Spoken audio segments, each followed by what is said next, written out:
Hello and welcome to Rhino's channel. Godless Granny here. Today is Substitute Day. We are going to be looking at a video from the channel Cold Case Christianity with J Warner Wallace, entitled, Even If God Exists, Why Should We Believe the Christian Version? Except, instead of Wallace himself doing this video, he has a substitute. It's his son, Jimmy Wallace. Now you kids can help me grade Jimmy's work as a substitute for Wallace. Does he use the same methods as his dad to find evidence that isn't really there? Will we get the same bait and switch tactics that Wallace is known for? Or does Jimmy have a style of his own? Let's take a look. There are a lot of different ways to think about God, but Christianity teaches a very particular idea about God, right? Jimmy doesn't introduce himself, but the description tells us that he's a detective, so, like his dad, nothing that would make him an authority on anything he is talking about here. Not that that precludes him from voicing his opinion on his faith. I myself talk about religion, but my credentials are in law, not philosophy or religion. Personal experiences are definitely something worth discussing, but a little intro would have been nice. And by the way, I minored in public speaking and have extensive competitive speech experience, in case you were wondering about my credentials for passing judgment. God is identified as a particular person that exists, this transcendent person who has certain attributes, a moral character, and they are personal in nature and they want a relationship with their creation, with humanity. But this is not the only idea about God that's out there. In fact, there's many people who believe in God, but believe God is something more abstract, something removed, not a person like the God of the Bible is described as a person. I hope he's going to narrow down his topic, as at this point, he is way too broad. He can't tell us anything useful as he's speaking in generalities about massive groups of people. Even then, if his intent is to cover what every large faith group believes, he's leaving out a lot of groups. He's set up a false dichotomy of people believe in God as a person who wants a relationship with you, or people believe in an abstract idea about God. He's left out a lot of room in between where people believe in a personal God that isn't interested in relationship, like many of the pagan gods, or an impersonal God that isn't abstract, like Aristotle's view of a divine intellect, the unmoved mover that stands as a final cause responsible for the intelligible motion of the cosmos. You could make the argument that this is still an abstract, but it isn't as abstract as Buddhism or Jainism, which actually don't have any gods, and so could actually be considered atheist religions. But let's not go there. My point is that I don't think he has considered even a small segment of the people he is trying to cover with his blanket statements. Like many Christians, he seems to see Christianity on one side and lumps everyone else on the other, forgetting that many people in other faiths also have personal relationships with their gods. Many Jewish people, Muslim people, people of Hindu faiths will say that they have personal relationships with their gods. And so even if we're in a conversation with someone, we could maybe get to the point where we could agree, okay, God exists. But the next question would be, why does God have to be like that God of the Bible?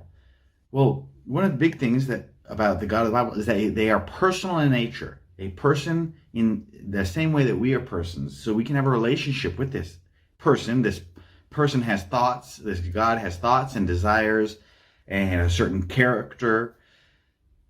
But if God is like that, I mean, is there any good reason really to think that God is like that versus something more impersonal, like some type of immaterial force that just caused everything to be? He's rambling a bit. Definitely needs a bit of work on either scripting or at least outlining his notes for what he wants to say.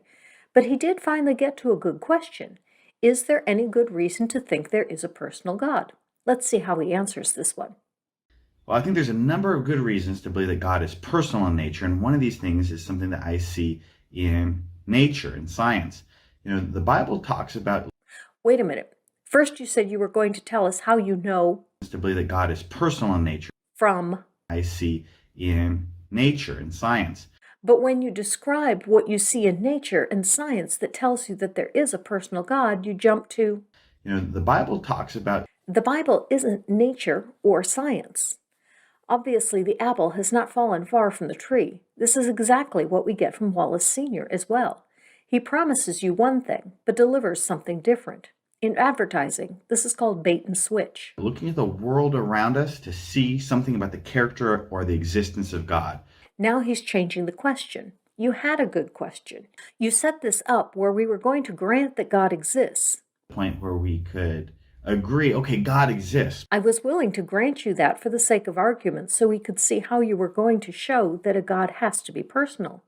But now you changed the question to, does God exist? Hopefully he'll get back to his first question, but let's see how he answers this second one. The Bible teaches that the heavens declare the glory of God. And in Romans, Paul writes about people having no excuse when it comes to this question about does God exist or not. Paul says, if you look at the world around you, it's clear that a God exists. Who is your audience? If you are talking to unbelievers about why a God exists, saying the Bible says God exists isn't going to get you anywhere until you establish why the Bible is a reliable source. If your audience is believers, why are you telling them that God exists? They already believe that. This is typical of amateur apologists. They want to convince an unbeliever their beliefs are true, but they want to start with the massive assumption that the Bible is true, so all they have to do is show you where it says what they believe in the Bible. If you want to convince unbelievers, you have to start from a point of common ground. The Bible is the Word of God is not a common ground with an unbeliever. You can read it to them until you're blue in the face, but you won't make any progress toward your goal. It's like swimming upstream. You expend a lot of energy, but go nowhere. If your point is to assure believers that they believe the right thing, this is fine, but even believers should be able to tell you why this is true, and not just because the Bible says so. So if that's true, then we should be able to look in nature and learn something about either the existence of God or something about their character. And I see something in many things in nature that would suggest that God exists. And one of the things I want to talk about today is DNA. DNA is a good one. Let's see how he finds a personal God in DNA. Now, DNA, when I was growing up in whatever age you learn about DNA, I don't even know, is that elementary school, junior high, whatever age it was that I learned about DNA, maybe high school. I learned about, okay, DNA is this double helix, this twisty kind of structure that's inside the cell. And there's these chemicals, we call them by these different letters, A, C, G, and T. And these chemicals, they all kind of come together, and the way that they are in the structure of DNA tells the organism how to act, how to grow. That was my understanding. That's what I thought. This is a pretty simplistic view of DNA. Hopefully you learned more in school, but just forgot, as it's not information you use on a regular basis. And so growing up, I think when I first learned about DNA, I'm thinking that, well, probably the way that the organism is just sort of depends by chance. There's these different chemicals and they do different things, and you just kind of mix them together like a potion or something, and you get whatever comes out. I went to school in the 70s. DNA nucleotide sequences were not yet mapped, but even I learned more than this. What kind of school did he attend?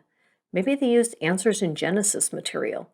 But even AIG wouldn't characterize DNA formation as some kind of potion. It wasn't until later I started to hear about this DNA code.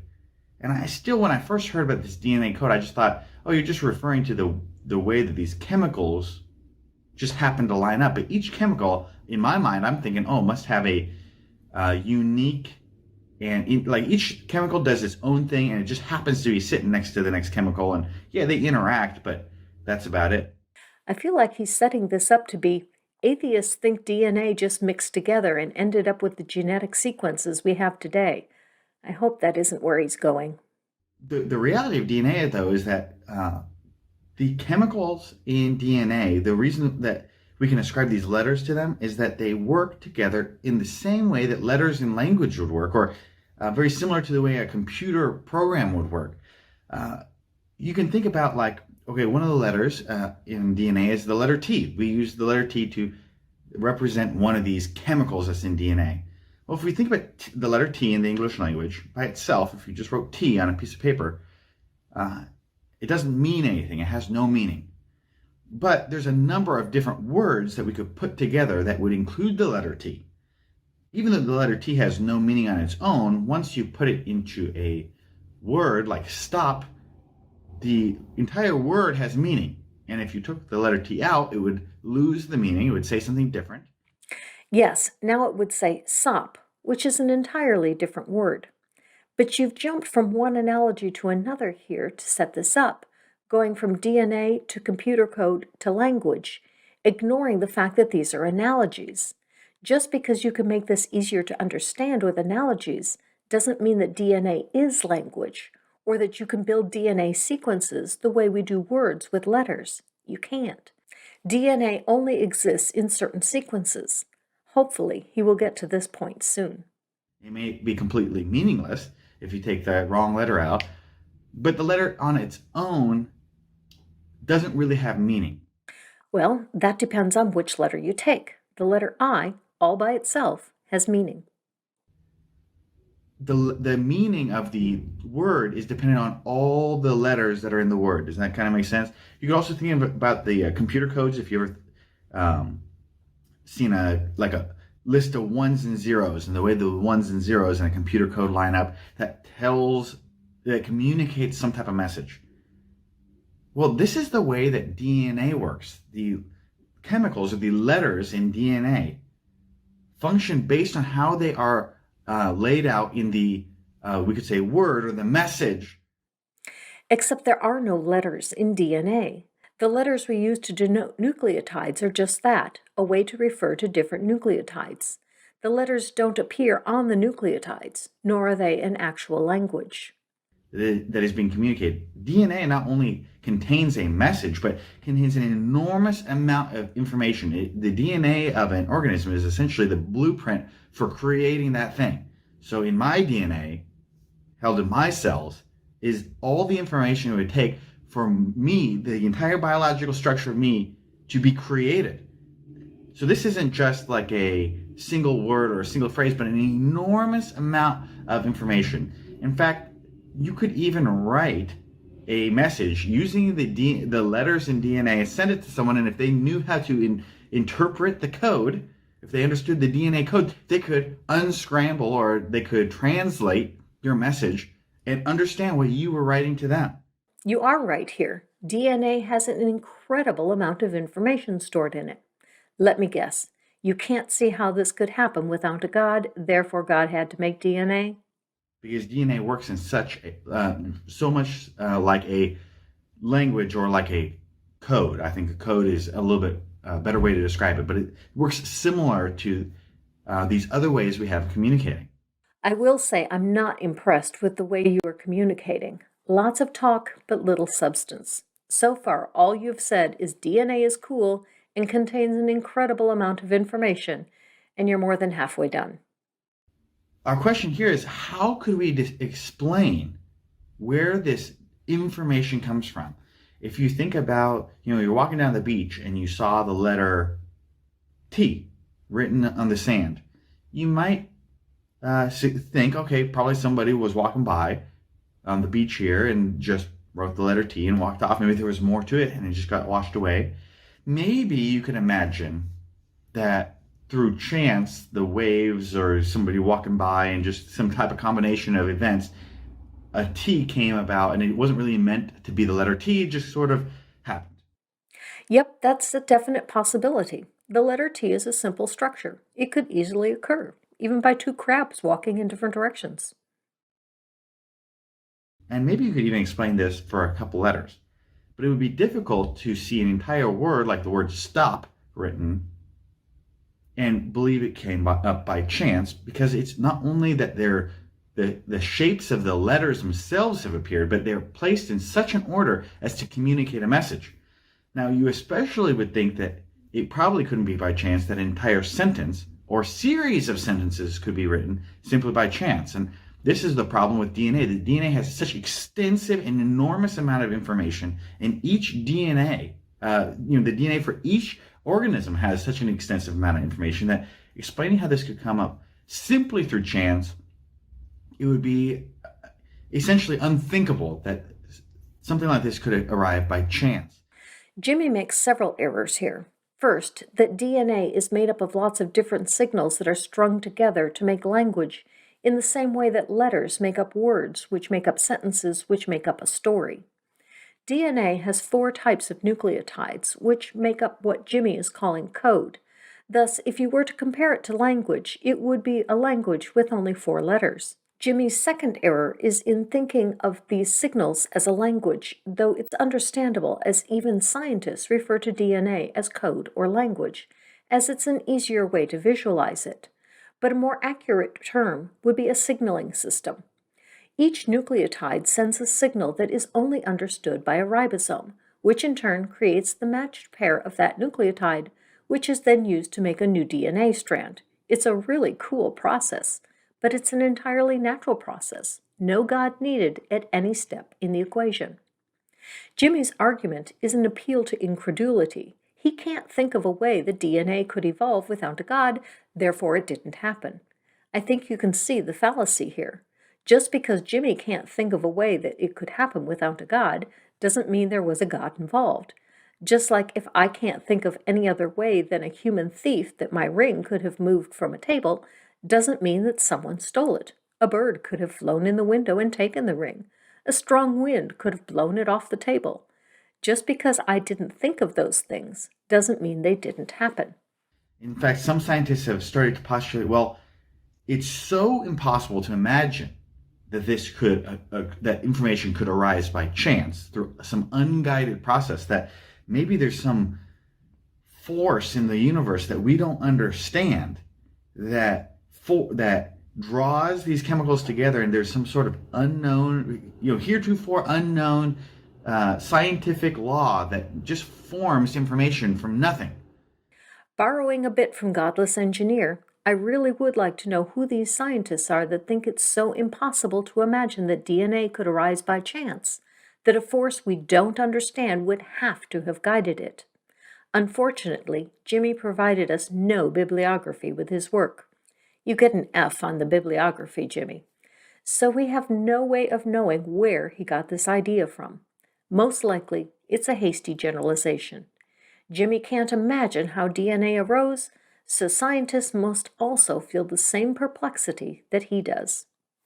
John Perry of Stated Clearly explains how scientists have in fact cracked the code that is DNA to explain how much of this kind of language could evolve from a natural process, in a video where he substituted for Stephen Woodford rationality rules. A link to the full video is in the description, as well as a card here. So, as a substitute for myself, I give you substitute for Stephen Woodford, John Perry. Creationists are completely wrong, however, when they insist that a signal can only be assigned a meaning by an intelligent mind. Language can also emerge through the process of co-evolution. If you only remember one thing from the day that John Perry commandeered the YouTube channel of Rationality Rules, let it be that language can also emerge through the process of co-evolution. So, what do I even mean by that? Well, when 2 or more evolving entities, that could be individual organisms, individual genes, are under selection pressure to cooperate, cues can be transformed into signals. Meaning can be naturally assigned. Now, it's probably still not clear what it is that I'm saying here. Let me give you an example that's a little bit more familiar to most people than genetics. Let's look at how signaling emerges in flowers, in plants. Again, flowers are a plant's sex organs. Pollen grains contain plant sperm cells, which can fertilize the egg cells, the seeds, of neighboring plants. Many plant species simply count on the wind to spread their pollen to neighboring plants. And in fact, if you suffer from allergies in the springtime, the reason for that is because you have been breathing in too much plant sperm. Pollen, it turns out, is loaded with nutritious protein. Because of this, all sorts of bugs and small animals have evolved to seek out plants that are producing pollen so that they can eat that pollen. Here we are looking at a cycad plant, sometimes pronounced cycad, Cycads have not evolved flowers. Instead, they still produce pollen and seeds inside pine cone-like structures. The first true flowers evolved from structures fairly similar to these cones. This cycad cone is absolutely infested with pollen-eating beetles. Early on in the cycad-beetle relationship, an infestation like this would have been horrible news for the plant. But once a plant population has been targeted by pollen predators for several generations, adaptations begin to take hold. Any random mutation that makes pollen occasionally stick to the body of a pollen predator will end up being favored by natural selection. This is because pollen predators visit many plants while feeding. In the process, they accidentally bring uneaten pollen directly to those plants, triggering fertilization. Here we have the start of a co-evolution process. As bugs evolve to become better and better at finding pollen, plants evolve pollen that is better and better at hitching a ride on those bugs. Eventually, there might come a point where insect pollination is actually more efficient than wind pollination. When you think about it, it's not that difficult to reach that point because wind pollination is extremely sloppy. The pollen goes everywhere. So even if you do have predators that are eating a lot of pollen in the process of pollinating, well, that's okay. You're sacrificing some grains of pollen, but not nearly as much as you would be sacrificing to the wind. A typical insect will use visual cues, plus what you could call their sense of smell, to find pollen-producing plants. These smells, the colors, the specific shapes of leaves that happen to have been associated with pollen in the past, those are the cues that an insect looks for when hunting for pollen. Any random mutation a plant has that happens to magnify any one of those cues, transforming those cues into signals, that mutation will help an insect find the plant sooner. The faster a plant is found, the more other plants it will pollinate, the more offspring it will have. Over just a few generations, that new mutation will spread all throughout the plant population. At this point, an evolutionary arms race has begun between plants. Who can signal the loudest? The race is on. Modern cycads have already reached the point where they benefit from pollen predators.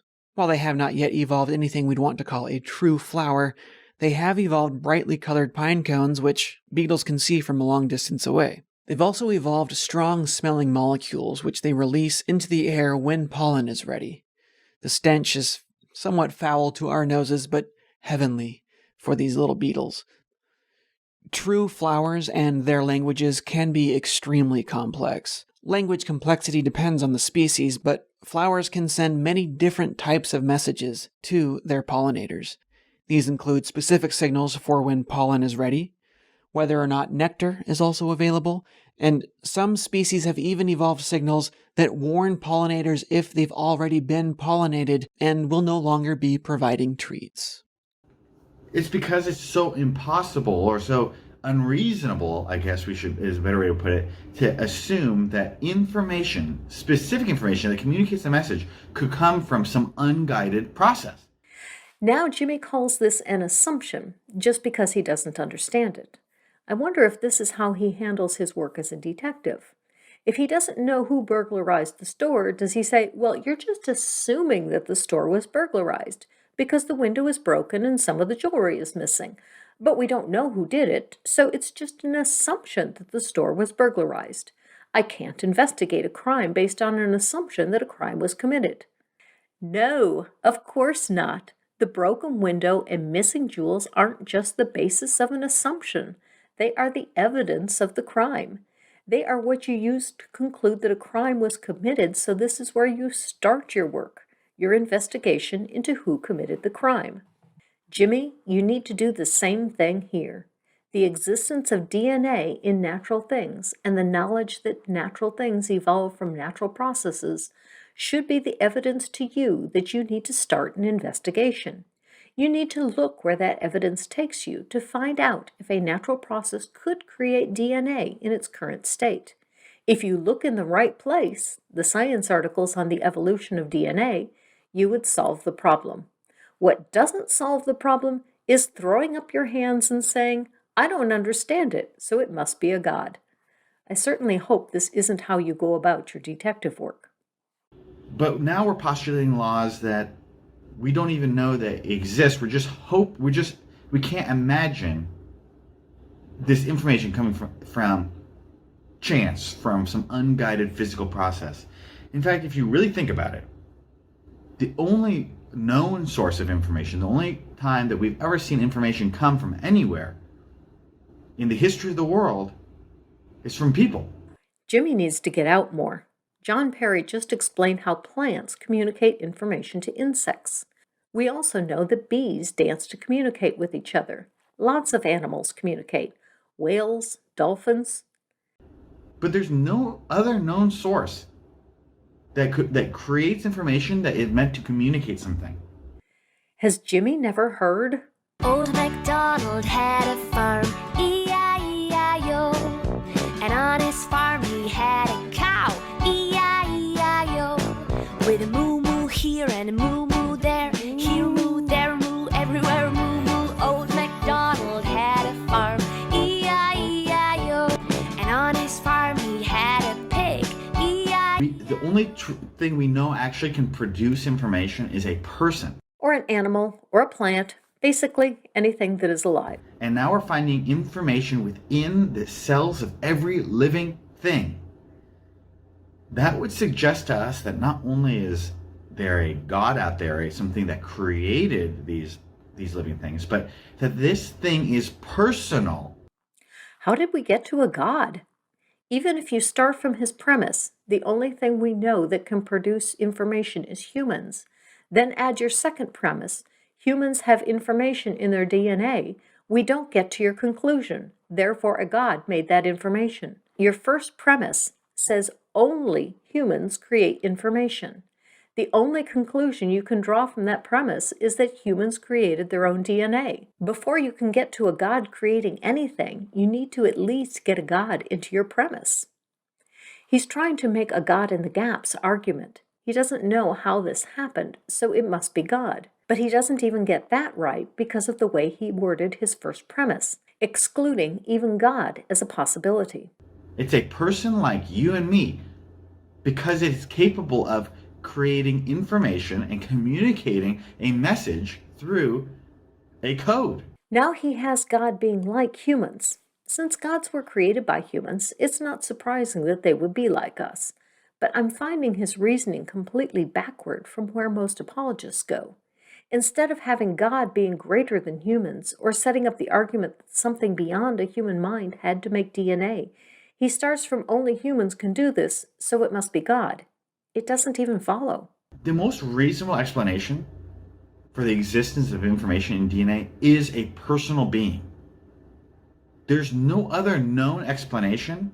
Except the one John Perry gave us. Right now, people who are holding out, people who don't want to accept the idea of a personal God, have to cling to an idea that there must be a source of information that we simply don't know about. Or one we do know about, but you just don't know about. Is that really the most reasonable answer? That information, which is meant to communicate something, intentionally communicate something, would come from some unguided force? Yes, that can and did happen, despite your incredulity. I think the most reasonable explanation for the existence of DNA is a personal God. That's why I believe that if a God exists, they must be a person just like the Bible describes. Wait, that's it? You never did answer your original question, the question in the title. If God exists, why should we believe the Christian version? Instead, all we got was DNA is communication, only humans communicate, so DNA must be from a personal God. To be fair, you never did say in the video that this is where you were going. Maybe it was just a clickbait title? Maybe someone else put the title on that you didn't intend for the video? If you do think that you answered this question, even if we grant you everything you said in the video, we still don't get to the Christian God. The only place where you even come close to mentioning the Christian God is you read a Bible verse and say the Christian God is a personal God. Even if it was true that DNA had to come from a personal God, There are lots of personal gods out there. You gave us no reason to think that the Christian God is the right personal God. Just like his dad, he claims he's going to prove one thing, then gives us evidence for something entirely different, and then claims victory. I hope he doesn't do his detective work like this. As an attorney, this kind of work would be a DA's worst nightmare. It would be like you tell the detective you need the murder weapon. He brings you a knife from the victim's kitchen. You point out that the victim was shot, not stabbed. This is not the murder weapon. The detective replies that this could be a murder weapon. He didn't see any other weapons at the scene, so the most plausible scenario is that this is in fact the murder weapon, despite the evidence to the contrary.